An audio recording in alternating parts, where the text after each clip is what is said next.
Hi everyone, and welcome to the Daily Citizen News Update. There are a number of stories our team is covering, including the latest update on an election challenge potentially headed to the Supreme Court. We'll get to those in a moment, but first a recap of what's happening since we spoke last. On the COVID front, the first official vaccinations began in the United Kingdom this week when Margaret Keenan, who turns 91 in just a few days from now, became the first person to receive the Pfizer-developed shot. In the United States, the FDA met Thursday and voted to grant emergency approval of the same Pfizer vaccine, which means that distribution and vaccinations could begin within weeks. In sadder news this week, on Monday, famed test pilot and World War II fighter ace Chuck Yeager passed away at his home in Los Angeles at the age of 97. Yeager is best known for being the first pilot to officially break the sound barrier, but gained fame earlier in his life when he earned his ace status in a single day during the Second World War. Yeager was one of the first American fighter pilots to bring down a jet-powered aircraft. "The first time I ever saw a jet," he said, "I shot it down." Yeager is survived by his second wife and 4 children from his first marriage.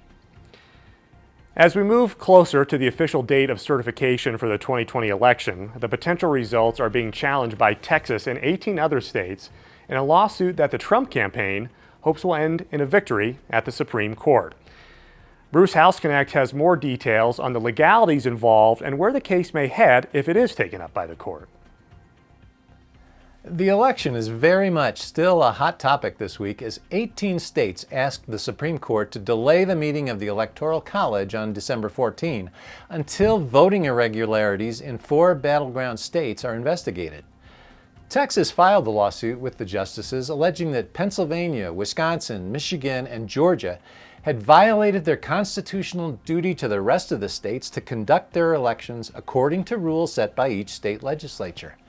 Because of COVID, election officials in those states sidestepped the legislatures and took it upon themselves to alter many of the rules, especially concerning absentee and mail-in ballots. That, says Texas, and the 17 states who filed a brief supporting Texas, violated the Constitution. Until those irregularities are investigated and resolved, plus other pending lawsuits in those states alleging fraud, Texas wants that December 14 date delayed. While most election experts are calling this lawsuit a long shot, polls show that many Americans have questions about whether this election was held fairly and according to the rules.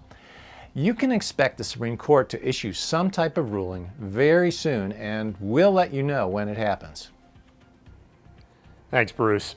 If, after all legal challenges are exhausted, Joe Biden does indeed become the next president, who will he select to fill key cabinet positions? Should those selections be a cause for concern? With more on that story, Brittany Raymer. Likely presidential-elect Joe Biden has chosen Xavier Becerra as Health and Human Services Secretary. Currently the Attorney General of California, Becerra has a terrible record when it comes to abortion. While serving in Congress, he voted against a ban on partial birth abortions, voted against making it a criminal offense to harm a preborn baby in the commission of a crime, and has voted for taxpayer-funded abortions. As Attorney General, he's continued Senator Kamala Harris's campaign against undercover journalist David Daleiden, who exposed Planned Parenthood's alleged profiting off the remains of preborn babies. For his efforts, Daleiden was charged with 15 felonies. He is also well known to the pro-life community through NIFLA v. Becerra, a California case where the state was trying to force pro-life pregnancy resource centers to advertise abortion services. The case went all the way up to the Supreme Court, who then ruled in favor of the centers. For pro-life Americans, Becerra's appointment should be deeply concerning and a reflection of the pro-abortion administration that will likely soon take office. Finally this week, some good news. Time magazine has announced their Kid of the Year, 15-year-old Coloradan Gitanjali Rao. Though she's only a teenager, Rao has developed a mobile device that can detect lead in drinking water faster than most technology that's currently available. Rao is also working to share her knowledge with others by hosting innovative workshops, which she hopes will inspire young people her age to make a difference in their communities and around the world.